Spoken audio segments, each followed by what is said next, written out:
जय श्री कृष्ण। राधे राधे। कार्तिक मास महात्म अध्याय 17। नारद जी ने कहा, जलंधर ने शिव जी का अद्भुत पराक्रम देखकर उनको धोखा देने के लिए माया की पार्वती का निर्माण किया।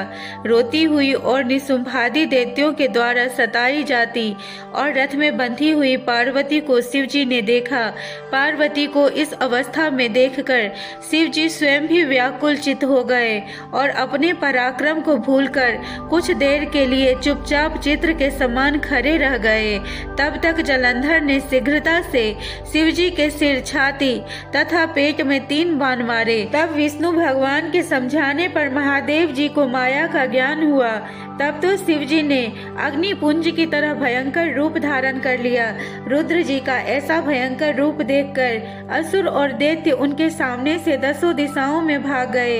तब शिव जी ने शुंभ और निशुंभ को शाप दिया कि मेरे युद्ध से तू भाग गया है, इस कारण गौरी जी द्वारा तुम दोनों मरोगे। फिर जलंधर ने वेग से तीखे बाणों की वर्षा की। उससे सारी पृथ्वी में घोर अंधकार छा गया। शिव जी उसके बाणों को काटना ही चाहते थे।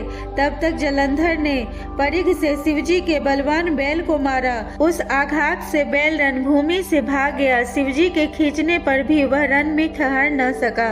तब शिव जी ने अति क्रोधित हो अति रुद्र रूप धारण कर बड़े वेग से सूर्य के सदृश तेजस्वी सुदर्शन चक्र छोड़ा।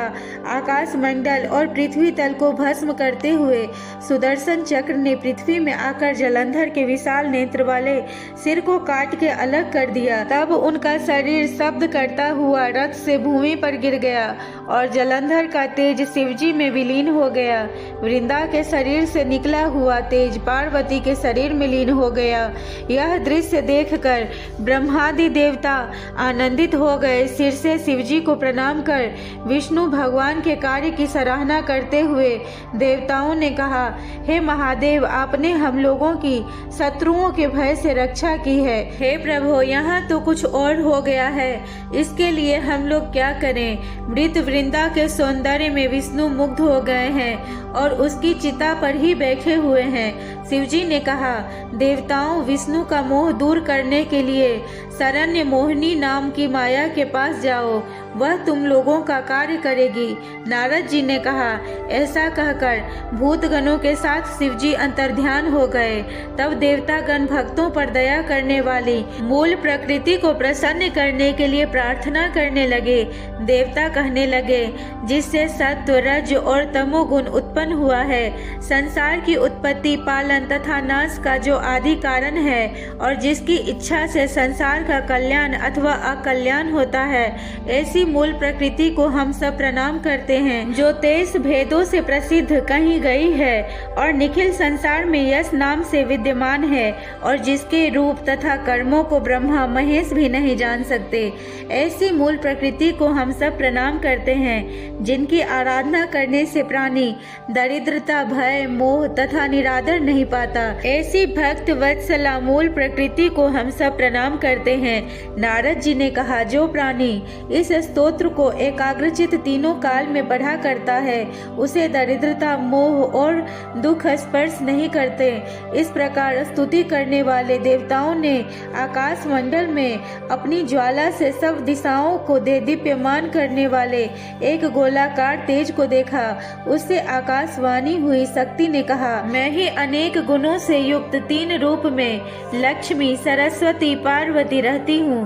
गौरी, लक्ष्मी तथा सरस्वती, इनके ये तीनों रज, सत्व, तम गुण वर्तमान हैं। आप लोग वहाँ जाइए, वे ही आप लोगों के कार्य को करेंगी। नारद जी ने कहा। ऐसी वाणी सुनकर वह देवी लुप्त हो गई। आश्चर्य तथा विस्मय युक्त नेत्र वाले देवतागण इस आकाशवाणी को सुनने के पश्चात उसके कथनानुसार उक्त तीनों देवियों के पास गए। उसके कथनानुसार सब देवताओं ने जाकर भक्ति पूर्वक गौरी, लक्ष्मी तथा सरस्वती देवी को प्रणाम किया।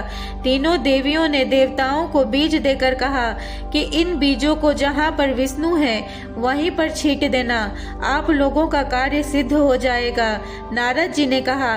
तब प्रसन्न होकर देवतागण और सिद्धगण उन बीजों को लेकर जहाँ वृंदा से युक्त सौख्य संपत्ति से विहीन विष्णु भगवान थे, वहाँ छींट दिए। जय श्री कृष्णा। राधे राधे।